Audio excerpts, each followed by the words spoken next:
एक राजा थे। उनकी पत्नी बहुत पूजा पाठ करती थी, भगवान के नाम सत्संग करने में, प्रभु भक्ति करने में अपना अधिक से अधिक समय व्यतीत करती थी, संतों की सेवा करती थी।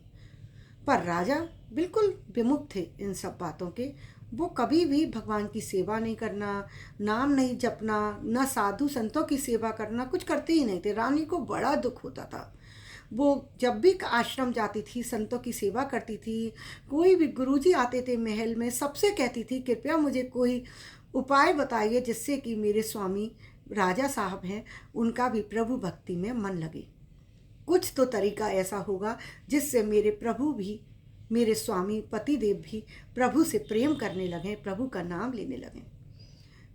अब ऐसा करते करते समय व्यतीत हो गया, लेकिन उसको कुछ समझ नहीं आया। वो तो अपने राह पर चल रही थी प्रभु भक्ति की। एक दिन होता क्या है कि राजा को बुखार हो जाता है, और बुखार इतना तेज होता है कि राजा की आंखें ही नहीं खुल रही थी, नेत्र बंद हो गए थे, बेहोशी छा गई थी। वैद्य जी को रानी बुलाती हैं और वैद्य जी कहते हैं कि राजा साहब के माथे पर ठंडे पानी की पट्टी रखनी पड़ेगी, तब ज्वर नीचे उतरेगा, बुखार उतरेगा। रानी ठंडा पानी मंगवाती हैं दासियों से और ठंडे पानी की पट्टी स्वयं ही रखने लगती हैं। रानी दासियों से कहती हैं तुम लोग जाओ, मैं स्वयं राजा साहब की सेवा करूंगी, पट्टी रखूंगी। राजा साहब की पट्टी रख रही होती हैं। उसी समय वो सुनती हैं कि राजा साहब के मुंह से यकायक निकलता है, हा राम राम। रानी ये सुनकर प्रफुल्लित हो उठी, उनकी आंखों से अश्रुधारा बह उठी। इतनी प्रसन्न हुई कि मेरे पति के मुख से राम नाम निकला। बहुत ही प्रसन्न हुई। सुबह हुई, जैसे ही राजा जब ठीक हो गए तो पहले वो राजा साहब से कुछ नहीं बोली। पहले वो अपने गुरुजी के पास गईं, उनसे मिली और बोली, गुरुजी के चरणों में मस्तक टेक कर बोली, गुरुदेव आपकी कृपा से मेरे पति प्रभु भक्त बन गए, प्रभु की कृपा उनको मिल गई, उनके मुख से भी आज मैंने राम नाम सुना। तब गुरुजी बोलते हैं, पुत्री तुम्हारे पति तो पहले से ही धर्मनिष्ठ होंगे, कोई तो प्रकट रूप से भक्ति करता है और कोई अप्रकट रूप से। तुम्हारे पति नाम निष्ठ हैं, जो कि भगवान का नाम मन ही मन में ले रहे थे और तुम्हें पता नहीं चल रहा था। ऐसी भक्ति सारी भक्ति में सबसे ऊपर होती है, क्योंकि इसमें दिखावा नहीं होता, अंदर ही अंदर भगवान से डोर लगा रखी है। कहते ना, राम से बड़ो राम को नाम।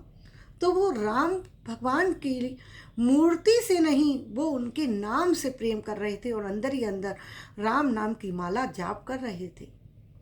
अब तो रानी बहुत गदगद हो गई। महल आई है, पूरे महल को सजवा लिया, पूरे महल में ढोल नगाड़े बज रहे हैं, फूलों के दरबारें सज रही हैं, बहुत सुंदर से सजाया। राजा ने जब महल से झांका, देखा चारों तरफ सजावट हो रही है। राजा ने रानी से पूछा, रानी आज किस खुशी में महल को इतना सजाया जा रहा है? तो रानी बोली, राजा साहब कल जब आप बीमार थे ना, आपको बुखार आया था, उस समय मैं आपके पट्टी रख रही थी ठंडे पानी की, उस समय आपके मुख से निकला हा राम। राजा बोले, क्या बोला तुमने? क्या निकला नाम? तुमने ध्यान से सुना था? रानी बोली, हाँ महाराज, मैंने सुना था, आपने बोला हा राम। राजा ने बस इतना सुना, उनकी आंखों से अश्रुधारा बह उठी और रोने लगे खूब तेज।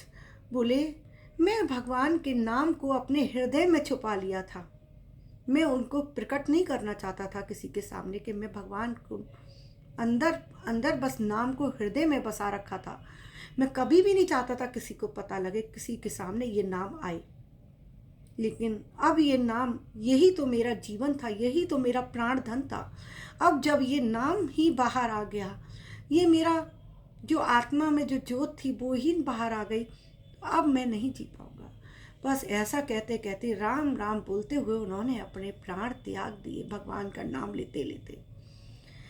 ऐसे ऐसे प्रभु भक्त हैं इस पृथ्वी पर, ऐसे ऐसे चरित्र हैं जिनको सुनो तो आंखें नम हो जाती हैं कि पूजा करो, भक्ति करो तो ऐसी करो जिसमें दिखावा ना हो।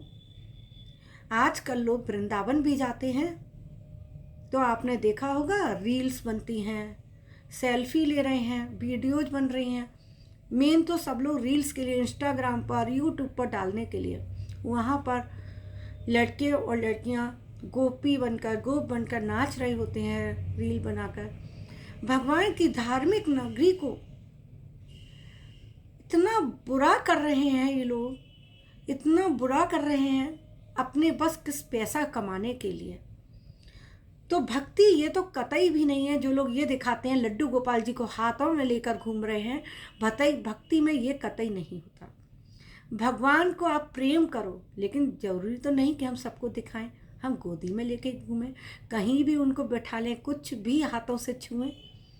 भगवान का हमें प्रेम भी चाहिए और प्रेम भगवान को भी देना है, लेकिन कुछ मर्यादाओं का पालन तो हमें करना ही होगा। राधे राधे। आशा करती हूँ आपको मेरी ये कहानी अच्छी लगी होगी, और अच्छी लगी हो तो कृपया कमेंट बॉक्स में ज़रूर बताइएगा।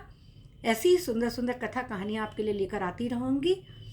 और मेरा चैनल आपने अभी तक सब्सक्राइब ना किया हो तो ज़रूर कर दीजिएगा, और लाइक और सब्सक्राइब करना बिल्कुल मत भूलिएगा।